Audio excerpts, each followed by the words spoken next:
রাত্রিবেলা খালি গায়ে ঘুমালে দুইটি বিপদ আসবে প্রিয় ভাই এবং প্রিয় বোনেরা। বিশেষ করে আমার প্রিয় ভাইয়েরা অনেকে আছে যে রাত্রিবেলা খালি গায়ে ঘুমায়, সে গেঞ্জিও পরে না, কোনো কিছু পরে না, খালি গায়ে সে ঘুমাতে যায়। অথচ এই কাজটি করলে মারাত্মক দুইটি বিপদের মধ্যে পড়ে যাবেন। অনেকে এই কাজটি করে, অথচ তারা নিজেরাও জানে না যে তাদের উপর এই দুইটি বিপদ অতি শীঘ্রই চলে আসতে পারে। তার মধ্যে এক নাম্বার বিপদ, আপনি যদি রাত্রিবেলা খালি গায়ে ঘুমান তাহলে বদ জিনের নজর লাগতে পারে। প্রিয় ভাই প্রিয় বোনেরা, আপনি যদি রাত্রে খালি গায়ে ঘুমান তাহলে বদ জিন আপনার উপর আসর করতে পারে, বদ জিনের নজর আপনার উপর পড়তে পারে, এবং এই বদ জিন এতটা মারাত্মক আপনাকে জীবন্ত মানুষকে কবর পর্যন্ত নিয়ে যাবে। এই বদ জিনের আসর এতটা মারাত্মক, এবং এই জিনের সমস্যা বর্তমান সমাজের প্রতিটি ঘরে ঘরে এটা চলছে। এই জিনের সমস্যা খুবই মারাত্মক, এবং অনেকে আছে জিন জাদুকে বিশ্বাস করতে চায় না। অথচ আল্লাহ রাব্বুল আলামিন কোরআনুল কারীমের ভিতরে এই জিনদের নামে একটি সূরা নাজিল করে দিয়েছেন, এবং আল্লাহ রাব্বুল আলামিন বলছেন, ওমা খলাকুতুল জিন্না ওয়াল ইনসা ইল্লা লিয়াবুদুন, আমি মানুষ এবং জিন জাতিকে সৃষ্টি করেছি আমার ইবাদত করার জন্য। সুতরাং বোঝা গেল জিন হচ্ছে আল্লাহ তাআলার একটি সৃষ্টি, এবং জিন হচ্ছে তিন প্রকার।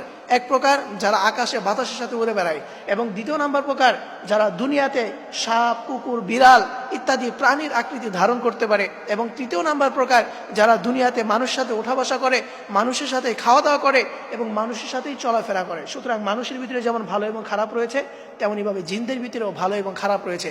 এবং এই দুষ্ট জিনের নজর যদি কারো উপর পড়ে, দুষ্ট জিনের প্রভাব যদি কারো উপর পড়ে, তাহলে তার এই জীবন আর জীবন থাকে না, তার এই পুরো জীবনটা একদম ধ্বংস করে দিবে। তার যে কি পরিমাণ ক্ষতি করতে পারে এটা আপনি কল্পনাও করতে পারবেন না। এই জন্য এই জিন জাদুকে অনেকে বিশ্বাস করতে চায় না। এটা অনেক ক্ষেত্রে আপনার ইমানও থাকবে না আপনি যদি এটা অবিশ্বাস করেন।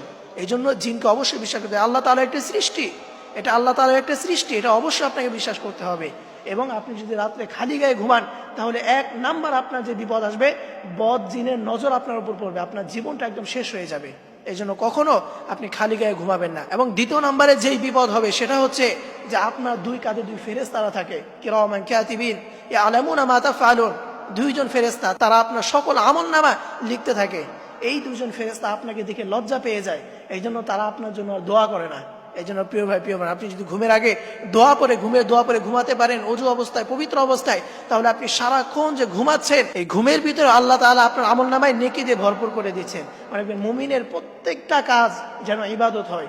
এই জন্য প্রিয় ভাই প্রিয় বোন, রাত্রি কখনো খালি গায়ে ঘুমাবেন না। অবশ্যই আপনি গায়ে কিছু পরবেন এবং পবিত্র অবস্থায় ঘুমাবেন, তাহলে দেখবেন ফেরেশতারা আপনাকে পাহারা দিবে এবং আপনার আমলনামায় সওয়াব লিখতে থাকবে, এবং সারা রাত আপনার দুনিয়ার সকল ক্ষতি থেকে আপনাকে ফেরেশতারা হেফাজত করবে। এই জন্য প্রিয় ভাই প্রিয় বোনেরা, দুইটি মারাত্মক বিপদ হবে খালি গায়ে ঘুমালে।